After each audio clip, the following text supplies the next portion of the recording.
Hey, I want to welcome you back to our MSU Jesus walk through the book of Philippians, on to verse 28.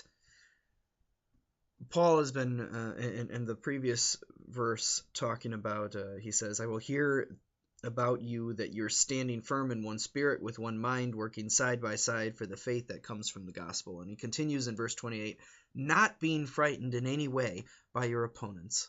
This is a sign of destruction for them, but of your deliverance, and this is from God. This is a sign of destruction for them, but your deliverance, and this is from God. So as Paul invites you, each and every one of you brothers and sisters, into taking up the task of the gospel, here's sort of the interesting thing. He's shared with you a bit how he himself has been emboldened and confident and watching the gospel overcome, watching efforts to stop it backfire and not work.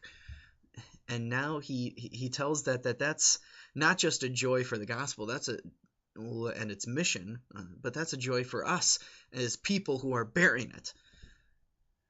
If you hear that the world can wield its worst, its greatest efforts of power, and yet it will not conquer, those are great words of hope. He says this is to their demise, this is a sign of destruction for them, but of your deliverance, and it is from God.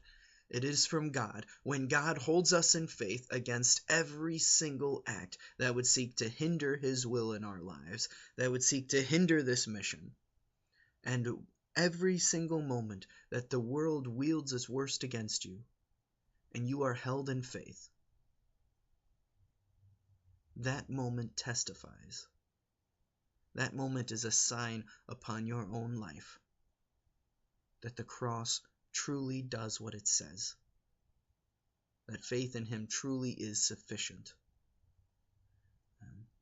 And it truly is a sign then that all these powers are laid powerless by when Jesus rose from the dead.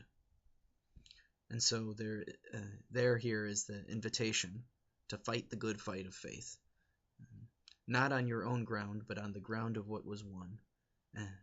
And to see that as a sign from God, the ways you witness that in your own life. Amen.